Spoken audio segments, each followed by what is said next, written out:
사도행전 28장 23절부터 31절까지 한 절씩 교독하겠습니다. 그들이 날짜를 정하고 그가 유숙하는 집에 많이 오니 바울이 아침부터 저녁까지 강론하여 하나님의 나라를 증언하고 모세의 율법과 선지자의 말을 가지고 예수에 대하여 권하더라.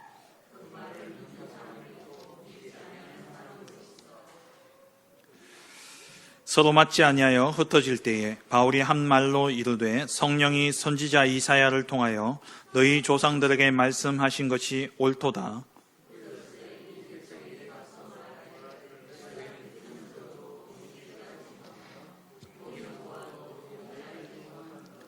이 백성들의 마음이 우둔하여져서 그 귀로는 둔하게 듣고 그 눈은 감았으니 이는 눈으로 보고 귀로 듣고 마음으로 깨달아 돌아오면 내가 고쳐줄까 함이라 하였으니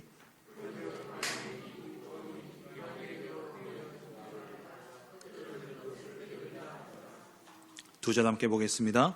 바울이 온 이태를 자기 셋집에 머물면서 자기에게 오는 사람을 다 영접하고 하나님의 나라를 전파하며 주 예수 그리스도에 관한 모든 것을 담대하게 거침없이 가르치더라. 아멘.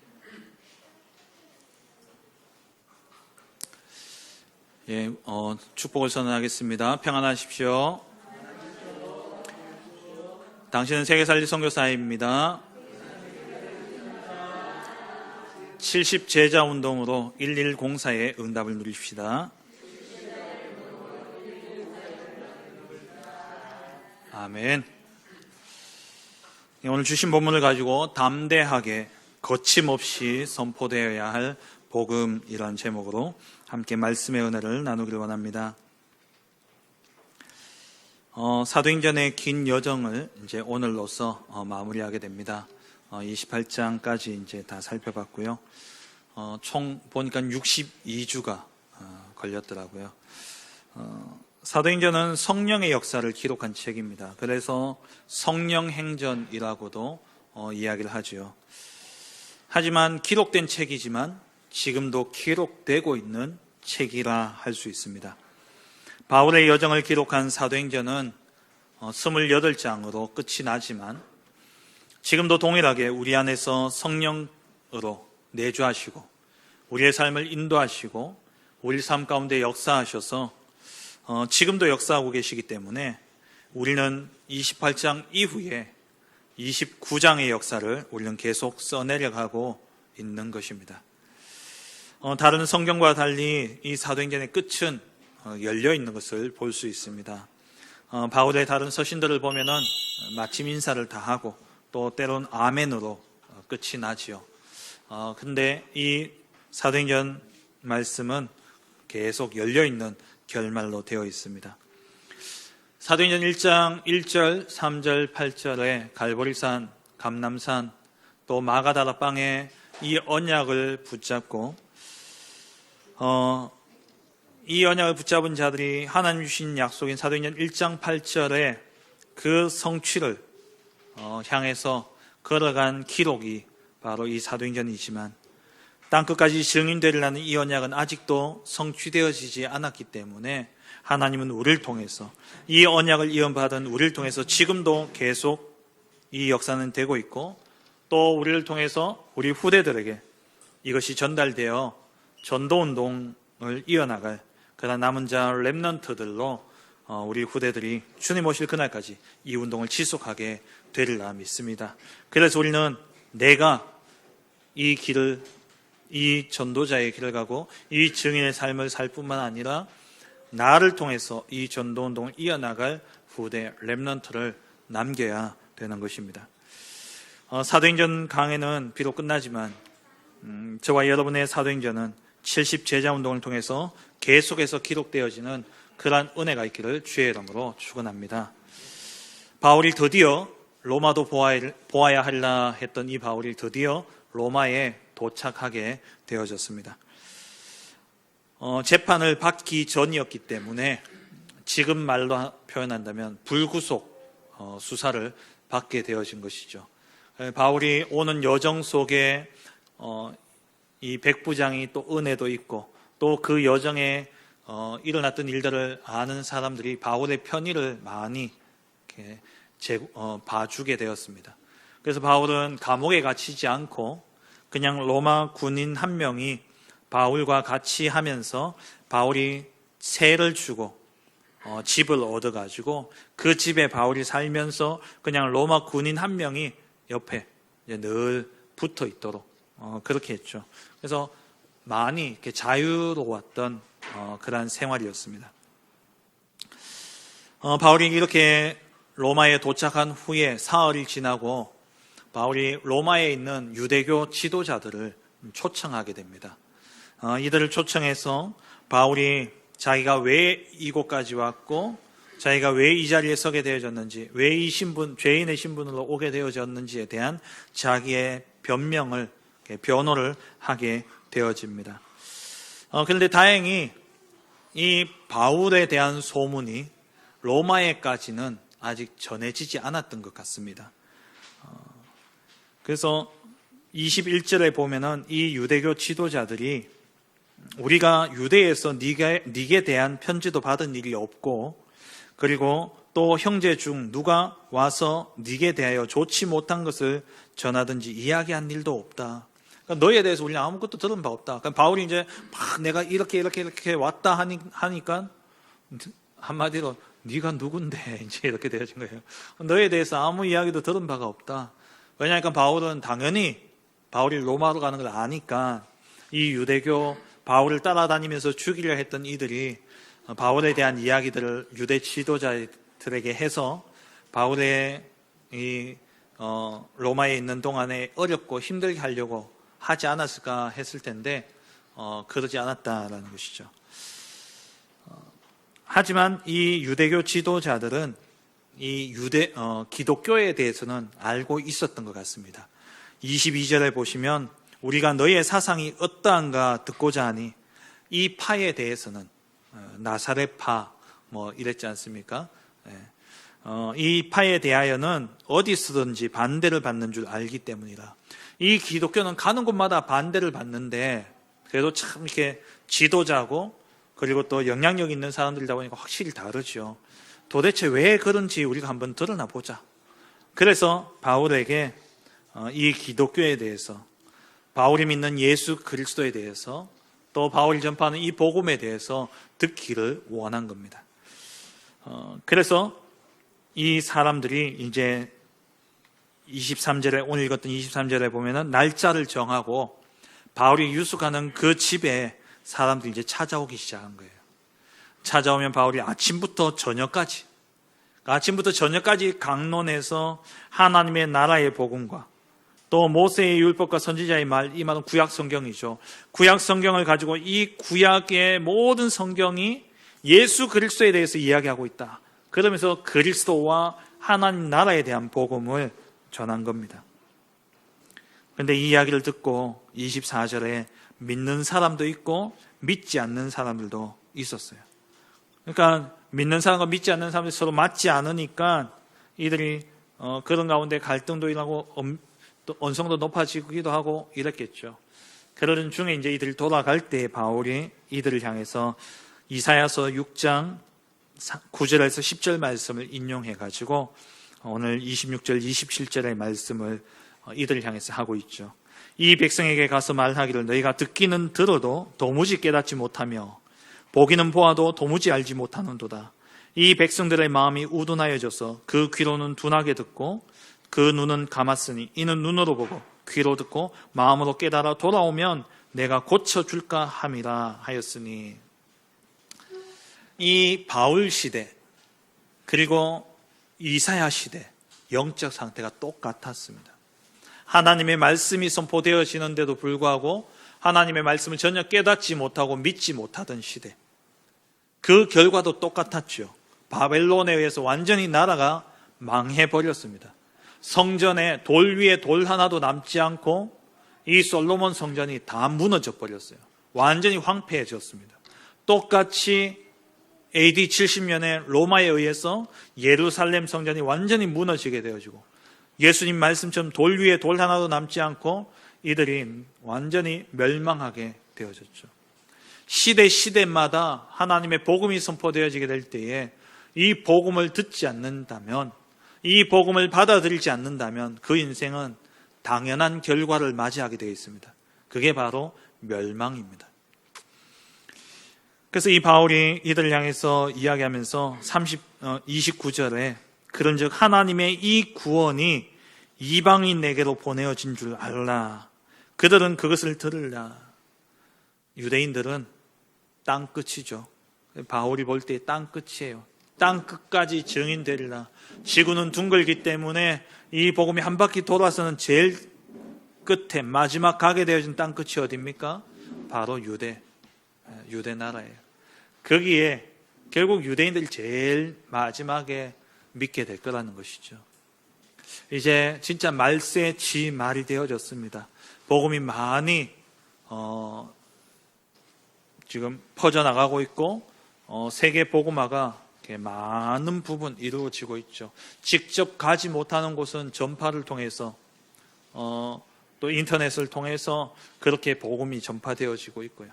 그러는 가운데 유대인들 가운데서도 메시아닉 주유라 그래가지고 이들이 예수님을 믿는 그러한 기독교인들도, 그러니까 메시아를 기다리면서 이들이 그들 가운데 예수님을 믿는 유대인들도 지금 많이 일어나고 있습니다.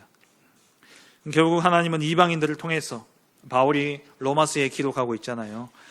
이들이 유대인들이 이방인들이 믿고 돌아오는 것을 보면서 시기하고 질투해서라도 돌아오도록 하게 하기 위해서 내가 이방인에게 이 복음 전한다 라고 이야기하죠. 이렇게 바울이 유대인을 향해서 복음을 전하고 이들이 정말 하나님께 돌아오기를, 왜냐하면 장자잖아요. 어떻게 보면은 하나님이 먼저 택한 자들 아닙니까? 이들이 하나님께 먼저 돌아오기를 원했는데 이들이 돌아오지 않았는 거죠. 그걸 보면서 낙심할 수도 있고 또 이렇게 포기하기도 할 수 있겠죠. 하지만 바울은 그와 상관없이 오늘 30절 31절 말씀처럼 자기에게 찾아오는 모든 사람들을 영접하여서 그 사람들에게 하나님의 나라와 예수 그리스도의 복음을 거침없이 담대하게 가르쳤습니다. 우리가 전도자로서 복음을 전하다 보면, 현장에 가서 복음 전하다 보면은요, 정말 복음 쉽게 안 받아들이죠. 그런 모습들을 보면서 어떨 때는 복음 전하고 있는 저 자신이 처량해 보이기도 하고요. 내가 복음만 아니면 이런 대접 안 받을 텐데, 내가 전도만 아니면 당신이 나를 이래 대할 수 있냐? 제가 그런 생각이 들더라고요. 현장에서 복음 전하다 보니까는 때로는 온갖 이렇게 안 좋은 일도 당하기도 하고, 이렇게 복음을 전하다 보면은 또 어떤 사람은 쉽게 복음을 듣기도 합니다. 또 복음 듣고 영접하기도 하고, 영접하고 양육되기도 하고 뿌리 내리기도 하죠. 하지만 복음 듣기를 거부하거나 또 복음 듣고 또 영접하지 않거나, 영접하고는 또 양육이 안 되어지는 사람들도 있어요. 또 양육 실컷 해놓으면은 또 문제 닥치면 옛날로 돌아가 버리고 떠나가는 사람들도 있습니다. 그런 모습들을 보면 우리가 힘이 빠지기도 하고 또 좀 낙심되기도 하죠. 하지만 우리는 오늘 본문의 바울처럼 우리는 담대하게 거침없이 이 복음 전하는 일을 쉬지 않아야 됩니다. 오늘 말씀의 핵심은 제목 그대로입니다. 담대하게 거침없이 복음을 선포하라는 겁니다. 복음을 듣지 않고 복음을 거부하고 또 때로는 나아가서 이 복음 전하는 우리를 어렵게 만들고 핍박하고 또 고통스럽게 하는 그러한 일을 우리가 당한다 할지라도 이 복음 전하는 일에 있어서 굴하지 말고 담대하게 거침없이 이 복음을 우리는 선포해야 되는 것입니다. 왜냐? 우리는요, 우리의 현주소를 제대로 알아야 됩니다. 우리의 영적인 현주소가 뭡니까? 우리는 하나님의 자녀요, 전도자입니다. 우리의 포지션이 어디입니까? 우리는 전도자예요. 복음 없는 사람은 모두 다 구원받을 대상자들입니다. 복음 가진 모든 사람들은 선교사입니다. 그러면 저와 여러분은 전도와 선교가 주업인 사람들입니다. 그래서 우리는 이 복음 전하는 일에 있어서 거침없이 담대하게 전해야 되는 것이죠. 그렇다면 우리는 왜 거침없이 담대하게 이 복음을 전해야 됩니까? 첫 번째입니다. 성삼위 하나님의 역사는 어떤 상황 속에서도 쉬지 않고 계속되고 있기 때문에 그렇습니다. 지금도 성삼위 하나님의 역사는 계속되고 있어요. 어떤 상황 속에서도 하나님의 역사는 그치지 않습니다. 그래서 우리는 담대하게 거침없이 복음을 전해야 되는 것입니다. 하나님의 역사는 전도 중심, 영혼 구원 중심, 세계 복음화 중심으로 하나님의 역사는 진행되고 있습니다. 이 역사는 아직도 진행 중이죠. 성부 하나님께서 구원의 계획을 세우시고 그 구원의 계획을 우리에게 말씀으로 알려주고 계십니다. 성자 예수님은 그 구원의 계획을 그리스도의 일을 완성하사 그 구원의 계획을 완성하셨죠. 십자가에 죽으시고 부활하시사 이 구원을 완성하신 겁니다. 성령 하나님은 이 완성된 구원을 각각의 개인에게 이 구원을 적용시키십니다.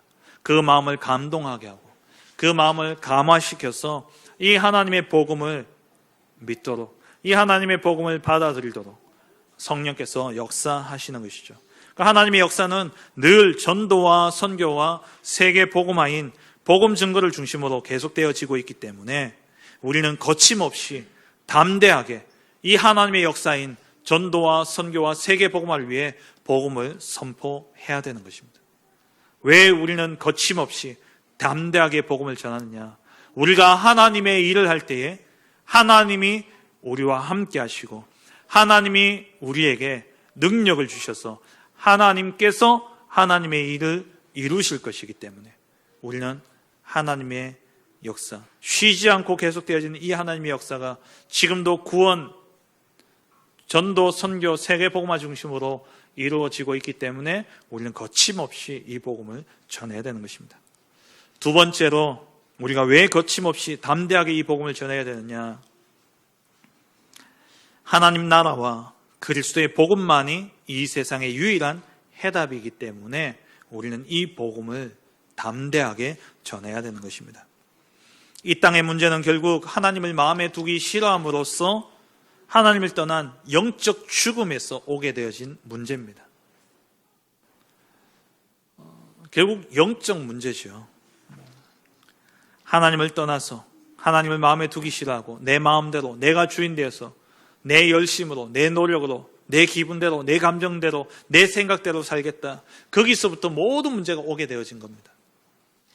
이 문제의 배경에는 사단이라는 악한 존재가 있고 이 문제의 결과는 죄로 인한 저주와 재앙이죠. 이것을 인간은 절대 해결할 수 없는 겁니다. 그래서 하나님이 이 문제를 해결하고자 그리스도를 이 땅에 보내어 주셨어요. 십자가의 죽으심과 부활을 통해서 그리스도께서 모든 문제를 해결하시고 나아가 하나님의 소원인 하나님의 나라를 하나님이 이루어 가고 계십니다. 이 땅의 모든 문제는 하나님을 떠난 흑암의 나라의 배경에서 시작되어졌습니다.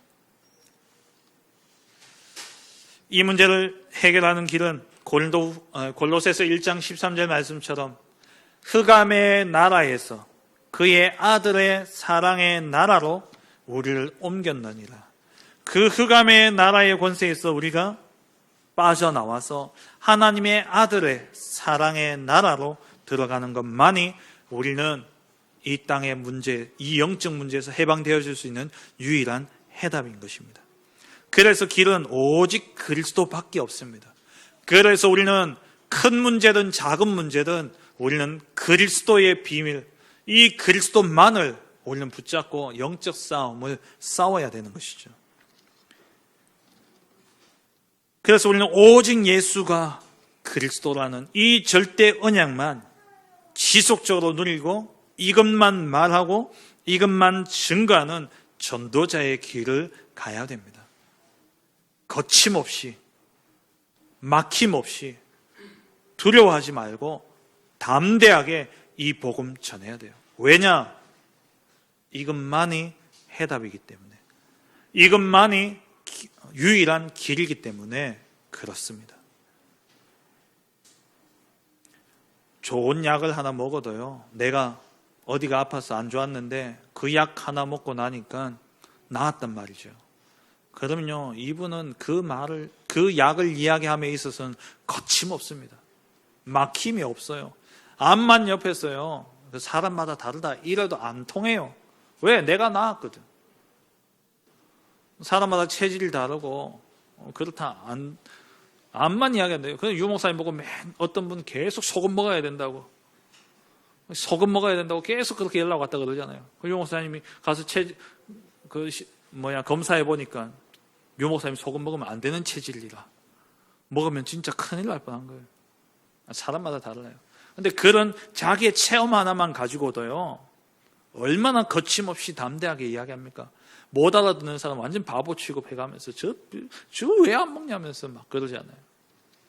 하물며 육의 문제뿐만 아니라 우리의 영혼, 우리의 모든 정신, 마음, 생각까지도 치유하고 고칠 수 있는 유일한 해답, 복음. 이 복음을 우리는 가지고 있기 때문에 막힘없이 거침없이 담대하게 이 복음을 전해야 되는 것입니다. 마지막 세 번째로, 왜 우리는 거침없이 담대하게 이 복음을 전해야 되느냐? 서론에서 말씀드린 것처럼 우리의 현 주소가, 전도자의 자리가 우리의 현 주소이기 때문에 그렇습니다. 우리의 포지션이에요. 우리의 포지션, 우리의 위치는 뭡니까? 위치는 곧 권세도 의미하지만 그 위치는 곧 무엇을 의미합니까? 해야 될 일을 의미하는 겁니다. 교회 안에 직분이 있죠. 직분은 그냥 감투로 주어지는 게 아니고 직분은 직무 때문에 주어지는 겁니다. 직분론을 공부해 보면은 직분은 장로는 장로의 일이 누군가 해야 되기 때문에 사람을 세워서 장로로 세운 거예요. 안수 집사님을 세운 것은 안수 집사의 일을 교회 안에 누군가는 해야 되기 때문에 그 일이 꼭 필요하기 때문에 세운 겁니다. 그래서 세움 받으신 거예요. 그리고 왜 그럼 지금 이 시대, 중직자 시대, 어제 핵심 때도 이야기하셨습니다만은 왜 이렇게 많은 중직자를 뽑냐? 교회 안에만 보면 사실 많이 필요치 않아요. 그런데 현장, 저 70지역, 70현장을 본다면 그 지역 현장을 살려야 될 중직자들이 있어야 되기 때문에 그래서 세우는 겁니다. 그러니까 모든 포지션은 직무를 동반하는 겁니다. 해야 될 일이 있다는 거예요. 우리의 현 주소는 어디입니까? 전도자입니다. 그럼 우리가 이 전도자의 자리에서 해야 될 일이 뭡니까? 마태복음 28장 18절에서 20절, 모든 민족으로 가서 제자 삼아라. 마가복음 16장 15절 18절 말씀, 온 천하에 다니며 이 복음 전파하라. 사도행전 1장 8절에 땅끝까지 증인되리라. 그게 우리의 직무예요. 우리의 포지션이 전도자라면, 우리의 현 주소가 전도자요, 하나님의 자녀요, 하나님께 택함받은 남은 자라면 우리는 남는 자, 남을 자, 남길 자의 길을 가야 되는 겁니다. 그 길은 뭐냐? 전도자의 길이에요. 전도자는 복음 전하는 겁니다. 그게 우리의 사명입니다. 그게 바로 헤븐리 미션이에요. 하나님 위에서 주신 미션입니다. 그게 바로 하나님 우리에게 주신 헤븐리 탤런트예요. 우리의 달란트는 뭡니까?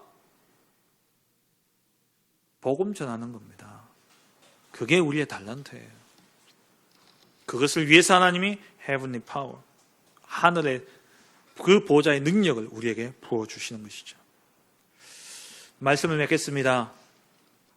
복음 앞에서 우리가 여러 가지 시험 들 일들도 많고요. 핍박과 박해, 또 오해와 누명을 쓸 일들이 참 많이 있습니다.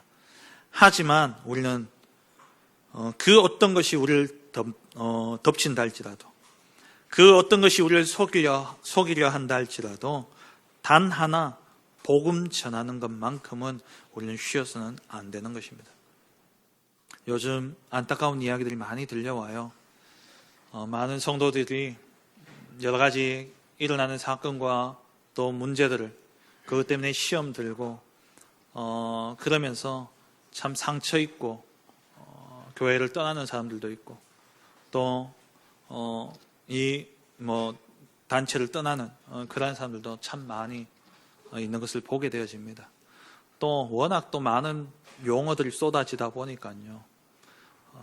훈련을 계속 이렇게 그냥 그래도 말씀 흐름 속에서 계속 들으면서 이렇게 쭉 가는 분들은 이렇게 그나마 이렇게 가는데, 그렇지 못한 분들은 오면은 용어 때문에 너무 힘들어하고 너무 이렇게 못 따라가니까 은혜 안 된다고 이런 분들이 많이 계시더라고요. 근데 그런 분들을 보면서 교회를 옮기고 또 교단을 나가고 그런 건 사실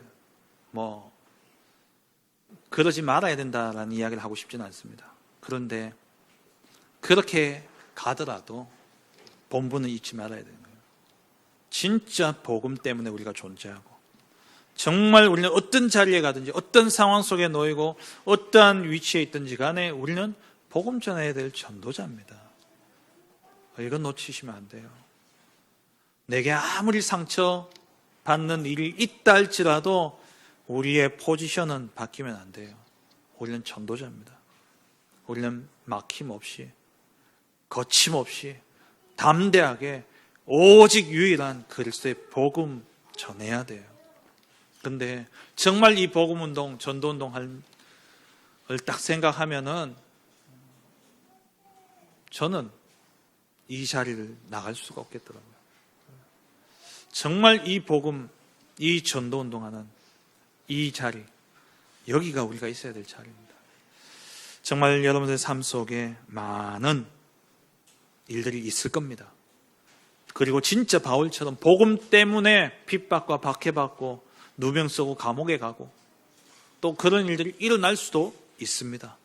하지만 하나님의 역사는 쉬지 않고 계시기 때문에, 그리고 이 땅을 살릴 수 있는 유일한 해답은 오직 그리스도의 복음밖에 없기 때문에, 그리고 우리의 현 주소가 전도자이기 때문에 우리는 거침없이 담대하게 이 복음을 전해야 되는 것입니다. 이번 한 주간 동안도 정말 오직 예수가 그리스도라는 이 절대 언약만 누리고 말하고 증거하는 그러한 전도자의 길을 가는 우리 모든 사랑하는 성도님들 되어주시길 주의 이름으로 축원합니다.